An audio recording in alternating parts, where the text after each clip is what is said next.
Eu tenho, Marco, algumas histórias, a gente vai lembrando, né? Sem comentar nomes, é claro. Eu tenho diversas histórias que às vezes o profissional chega e fala: Lucas, eu fiz, eu não anotei.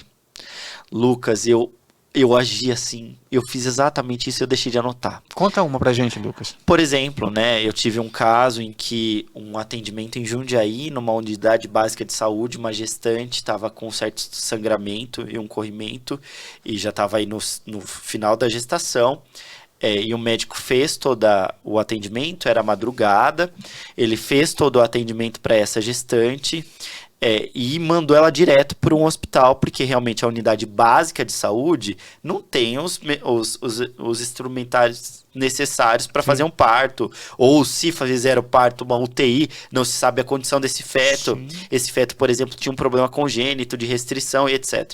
Então, o que ele fez? Ele atendeu rapidamente essa paciente e mandou para o hospital de referência, que era o hospital da cidade de lá. Mas o que aconteceu? Ele pegou uma outra emergência e tocou a emergência e deixou de anotar o que ele tinha feito para com essa gestante.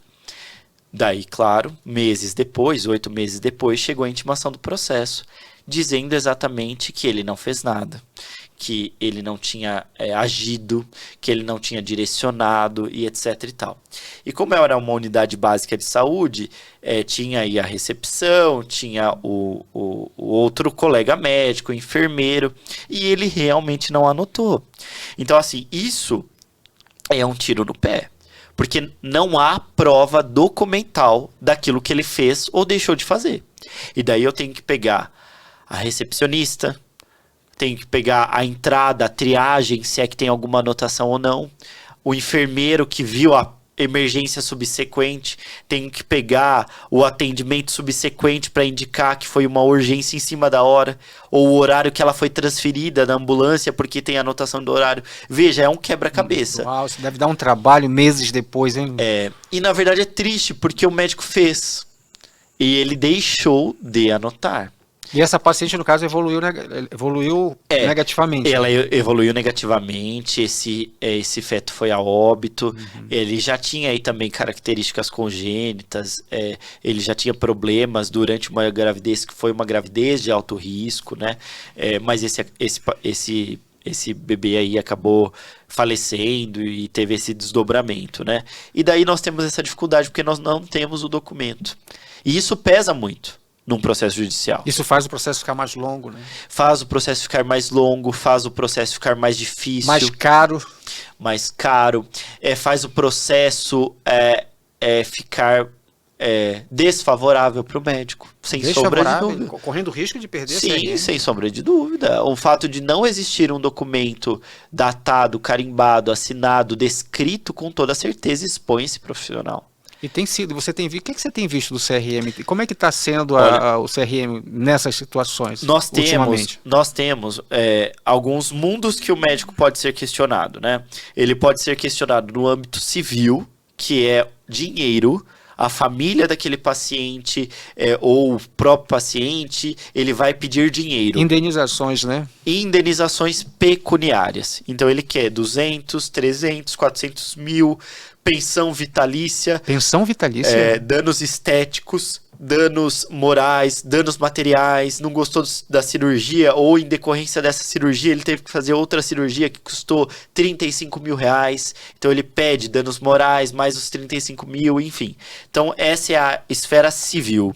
A esfera civil é basicamente dinheiro, que a família ou o paciente pede, e tem uma instrução probatória, e tem a perícia. O juiz, ele é leigo, ele não entende de medicina. Então ele manda esse processo, esse prontuário, todo esse material para que um perito médico técnico avalie essa situação. Se o paciente estiver vivo, ele vai fazer uma perícia híbrida no paciente, né? Vai ver a lesão, o corte, o procedimento, aquilo que aconteceu ou não, e também uma perícia no prontuário. Se o paciente estiver morto, quem entra com a ação são os familiares, os sucessores, e se faz uma perícia indireta, que nós falamos, que é uma perícia tão somente documental, de prontuário. E o perito, ele vai analisar. Nesse caso que eu te disse, o que acontece é realmente o perito dizer: não tenho como avaliar o atendimento, porque no dia tal, na UBS tal, a ficha está em branco.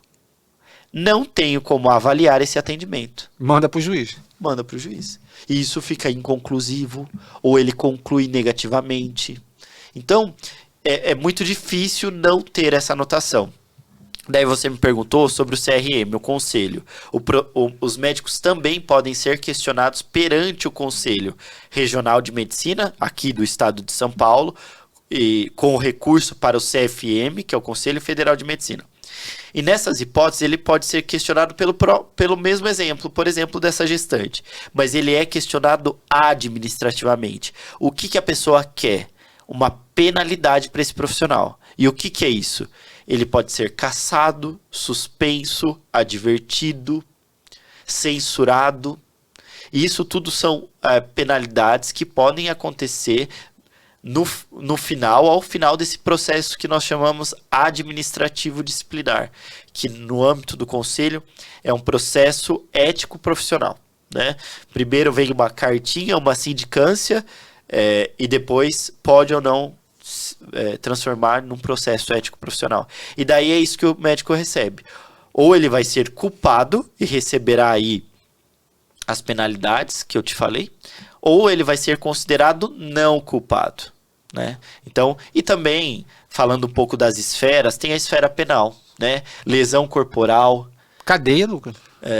Lesão corporal, homicídio culposo, homicídio doloso. Uau.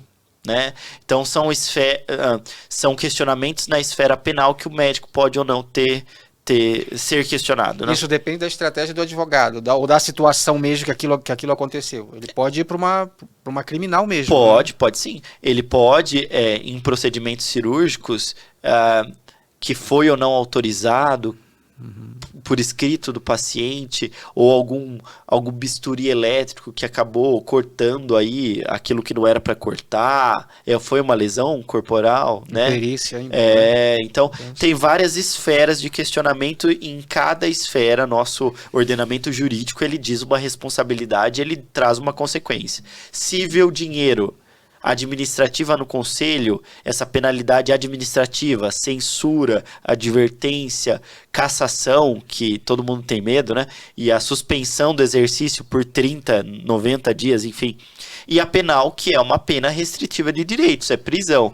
É claro, Marco, que a gente está falando de várias coisas aqui, mas, por exemplo, esse exemplo que eu dei do óbito, pode sim a familiar, a mãe, ir numa delegacia, registrar um boletim de ocorrência e começar uma instrução de um inquérito policial.